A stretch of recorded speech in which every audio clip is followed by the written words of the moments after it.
Kozhikode city police employees cooperative സൊസൈറ്റിയിൽ വായ്പാ തട്ടിപ്പ്. ഡയറക്ടർ ബോർഡ് അംഗങ്ങളായ 11 പോലീസുകാർക്കെതിരെ കേസെടുത്തു.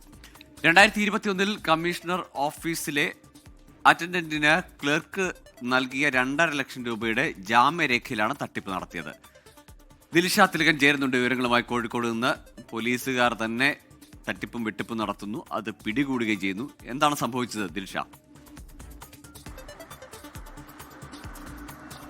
ഗോകുൽ, സംസ്ഥാനത്ത് ആദ്യമായിട്ടാണ് ഒരു പോലീസ് സൊസൈറ്റി ഭരണസമിതിക്കെതിരെ ക്രിമിനൽ കേസ് എടുക്കുന്നത് എന്നുള്ളതാണ്. അത് കോഴിക്കോട് കസബ പോലീസാണ് ഈ കേസ് രജിസ്റ്റർ ചെയ്തിരിക്കുന്നത്. അതായത് ഈ സൊസൈറ്റിയിൽ ഡയറക്ടർ ബോർഡ് അംഗങ്ങളായിട്ടുള്ള 11 പോലീസുകാർക്കെതിരെയാണ് ഇപ്പോൾ കേസ് എടുത്തിരിക്കുന്നത്. അതായത് കമ്മീഷണർ ഓഫീസിലെ ഒരു ജീവനക്കാരൻ, അതുപോലെ സംഘം ഭരണസമിതി അംഗങ്ങൾ, കോഓപ്പറേറ്റീവ് ഡിപ്പാർട്ട്മെന്റ് ഇൻസ്പെക്ടർ എന്നിവരാണ് ഈ കേസിലെ പ്രതികൾ. ഈ സംഘത്തിൽ നിന്നും വായ്പ എടുത്ത ആൾക്ക് ജാമ്യം നിന്ന കമ്മീഷണർ ഓഫീസിലെ ഒരു ജീവനക്കാരനാണ് ഇതിലെ പരാതിക്കാരൻ.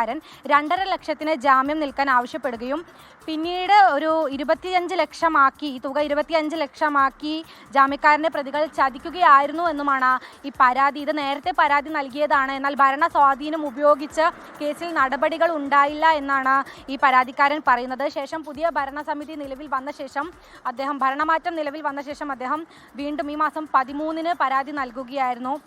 എന്തായാലും വീണ്ടും FIR ഇട്ടിട്ടുണ്ട് എന്നുള്ളതാണ്.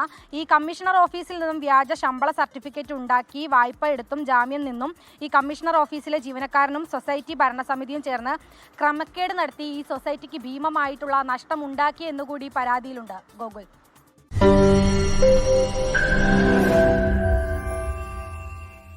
ലോകത്തെവിടെയായാലും ഏത് സമയത്തും 24 വാർത്തകളും ഓഗ്മെന്റഡ് റിയാലിറ്റി പാക്കേജുകളും എക്സ്പ്ലെയിനറുകളും വിശദമായി കാണാൻ ഞങ്ങളുടെ YouTube ചാനൽ നിങ്ങൾക്ക് സബ്സ്ക്രൈബ് ചെയ്യാം.